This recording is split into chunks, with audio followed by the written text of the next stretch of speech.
हरे कृष्णा।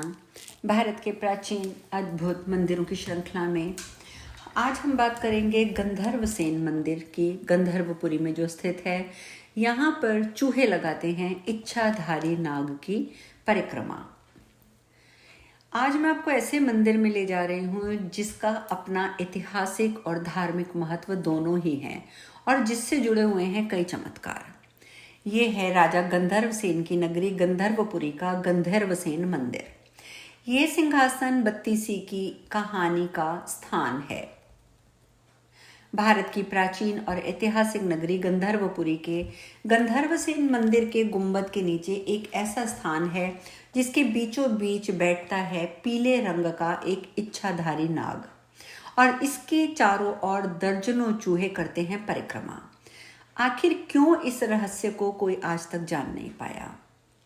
गांव के लोग इसे नागराज का चूहा पाली स्थान कहते हैं और इस स्थान को हजारों वर्ष पुराना बताया जाता है। कहते हैं कि नाग और चूहे आज तक नहीं दिखे, लेकिन परिक्रमा पथ पर चूहों की सैकड़ों लेंडियां और उनके बीचों बीच नाग की लेंडी पाई जाती है।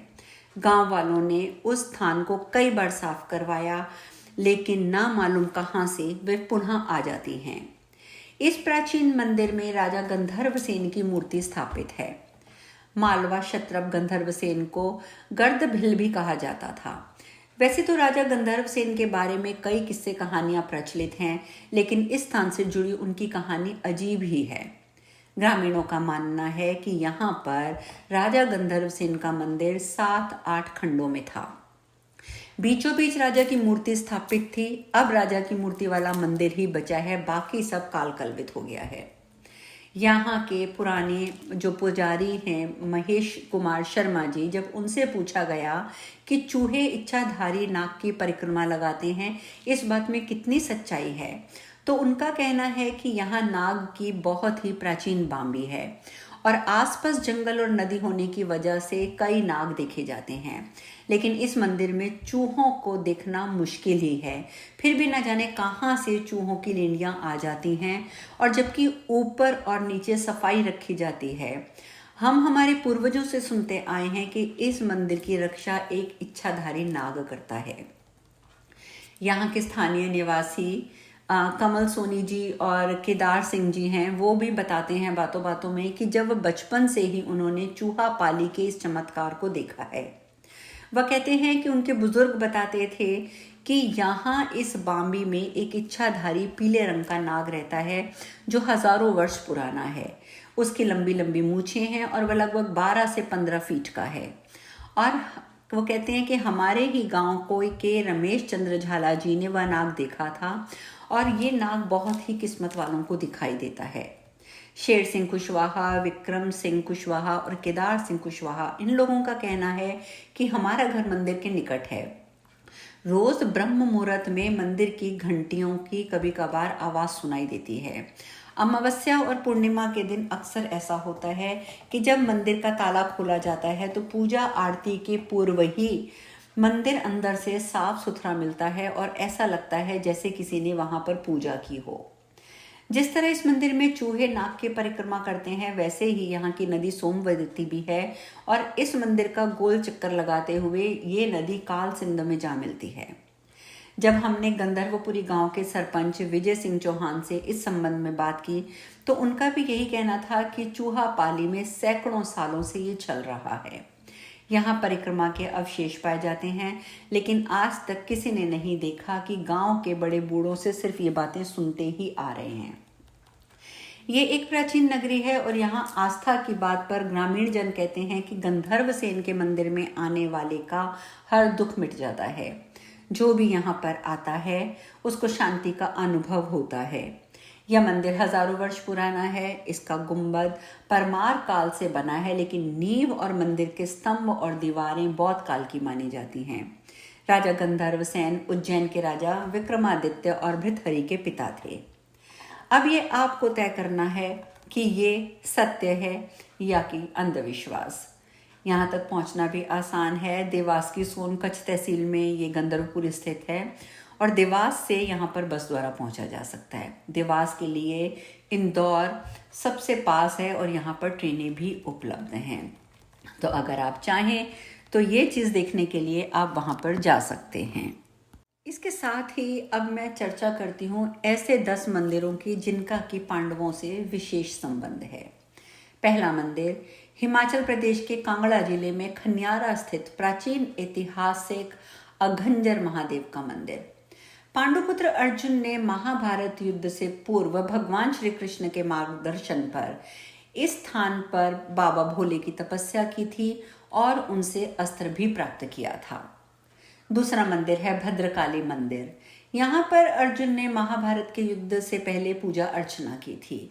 यह मंदिर भी कुरुक्षेत्र के शक्तिपीठों में गिना जाता है, जो कि भद्रकाली नाम से बहुत प्रसिद्ध है। तीसरा मंदिर है बाराबंकी में रामनगर तहसील में स्थित पांडवकालीन लोधेश्वर महादेव मंदिर, जिसकी स्थापना पांडवों ने अज्ञातवास के दौरान की थी और पूरे देश से लाखों श्रद्धालु यहाँ कावड़ लेकर शिवरात्रि से पूर्व पहुंचकर शिवलिंग पर जल चढ़ाते हैं। चौथा मंदिर है ममलेश्वर महादेव मंदिर, जो हिमाचल प्रदेश की खरगोश घाटी में स्थित है, ममेल गांव में। यह मंदिर भगवान शिव और माता पार्वती को समर्पित है। इस मंदिर का संबंध भी पांडवों से है, क्योंकि पांडवों ने अपने अज्ञातवास का कुछ समय इसी गांव में स्थापित किया, इसी गांव में गुजारा था। पांचवा मंदिर है मुक्तेश्वर मंदिर, जहां भगवान शिव के साथ ब्रह्मा, विष्णु जी, पार्वती जी, हनुमान जी और नंदी जी भी विराजमान हैं। भगवान शिव के इस मंदिर में ऐसा विश्वास है कि यहाँ देवी और राक्षसों के बीच में युद्ध हुआ था, लेकिन ये मंदिर भी पांडवों से संबंधित है। छठा है स्थानेश्वर मंदिर, भगवान शिव का। कुरुक्षेत्र में स्थित है ये मंदिर और ऐसी मान्यता है कि इस मंदिर में पांडवों और भगवान कृष्ण ने युद्ध से पहले पूजा अर्चना की थी और ऐसी मान्यता है कि स्वयं भगवान शिव यहाँ वास करते हैं और महाशिवरात्रि की रात को वे यहाँ तांडव भी करते हैं। सातवां मंदिर है जो कि भगवान विष्णु को समर्पित है। माना जाता है कि इस मंदिर का निर्माण भी पांडवों ने किया था। यहाँ राजा पांडु को मोक्ष प्राप्त हुआ था। इसके अलावा ऐसी भी मान्यता है कि इस स्थान पर नकुल और सहदेव दोनों का जन्म हुआ था। आठवां मंदिर है कटासराज, जो कि पाकिस्तान के पंजाब प्रांत में स्थित हिंदुओं का एक प्रसिद्ध तीर्थ स्थल है। ये प्राचीन मंदिर भी भगवान शिव को समर्पित है। माता पार्वती सती हुई तो भगवान शिव की आंखों से 2 आंसू टपके, जिनमें से एक कटास पर गिरा था। महाभारत काल में पांडवों ने इन्हीं पहाड़ियों में अज्ञातवास किया था।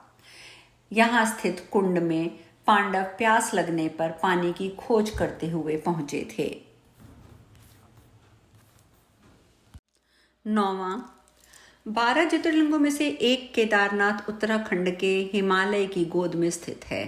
यहाँ महाभारत के युद्ध के बाद पांडवों ने रूठे हुए महादेव को मनाया था। भैंस बने महादेव को जब भीम ने पकड़ लिया तो भैंस की पीठ के आकार में यहाँ शिवलिंग प्रकट हो गया। बाद में शंकराचार्य जी ने केदारनाथ को यहाँ प्रतिष्ठित किया। 10वां ऐसी मान्यता है कि जब पांडवों ने अपना राजपाट राजा परीक्षित को सौंप दिया और तीर्थ यात्रा पर निकले, उस दौरान वह केरल आए थे। केरल के पंच पांडव मंदिर के बारे में कथा है कि तीर्थ यात्रा के दौरान पांडवों ने इस मंदिर का निर्माण किया था। तो ये थे पांडवों से संबंधित 10 मंदिर। बाकी चर्चा हम कल करेंगे। हरे कृष्णा।